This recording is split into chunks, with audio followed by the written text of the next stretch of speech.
ভিন্ন ধর্ম বর্ণ জাতির প্রতি যে বিদ্বেষ তার কথা মাথায় রেখে আমি কবিগুরুর একটি অত্যন্ত প্রাসঙ্গিক কবিতা আবৃত্তি করে শোনাচ্ছি। ভারত তীর্থ। হেমচিত্ত পূর্ণ তীর্থে জাগরে ফিরে এই ভারতের মহামানবের সাগর তীরে হেথায় দাঁড়ায় দুবাহু বাড়ায় নবী নরদেবতারে উদার ছন্দে পরমানন্দে বন্দন করি তারে। ধ্যান গম্ভীর এই যে ভূধার নদী জপমালা কৃত প্রান্তর হেথায় নিত্য হের পবিত্র ধরিত্রীরে এই ভারতের মহামানবের সাগর তীরে। কেহ নাহি জানে কার আহ্বানে কত মানুষের ধারা দুর্বল স্রোতে এলো কোথা হতে সমুদ্রে হলো ভাড়া।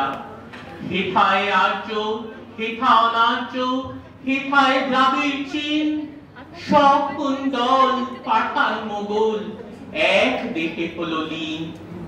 পশ্চিমে আজি খুলিয়াছে দ্বার সেথা হতে সবে আনে উপহার দিবে আর নিবে মিলাবে মিলিবে যাবে না ফিরে এই ভারতের মহামানবের সাগর তীরে। রণধারা বাকি জয় গান গাপি উন্মাদ কলরবে ভেদি মরুপথ গিরি পর্বত যারা এসেছিল সবে তারা মোর মাঝে সবাই বিরাজে কেহ নকে নকে দূর। আমার শুনিতে রয়েছে ধ্বনিতে তার বিচিত্র সুর। হে রুদ্র বীণা বাজো বাজো বাজো ঘৃণা কই দূরে আছে যারা আজো বন্ধ নাসিবে তারাও আসিবে দাঁড়াবে ঘিরে এই ভারতের মহামানবের সাগর তীরে। হেথা একদিন বিরামবিহীন মহাঙ্কার ধ্বনি হৃদয় তন্ত্রে একের মন্ত্রে উঠেছিল রণরণী।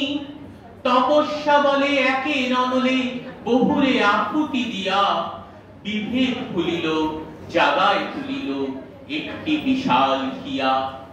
সেই সাধনার সে আরাধনার যজ্ঞশালার খোলে আজি দ্বার হেথায় সবারে হবে মিলিবারে আনত শিরে এই ভারতের মহামানবের সাগর তীরে। এসো হে আর্য এসো অনার্য হিন্দু মুসলমান এসো এসো আজ তুমি ইংরাজ এসো এসো খ্রিস্টান।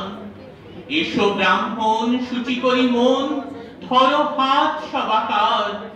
এসো হে পতিত হোক অপনীত সব অপমান ভার।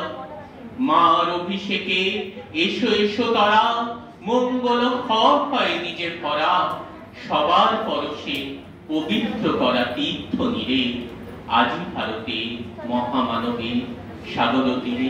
ধন্যবাদ।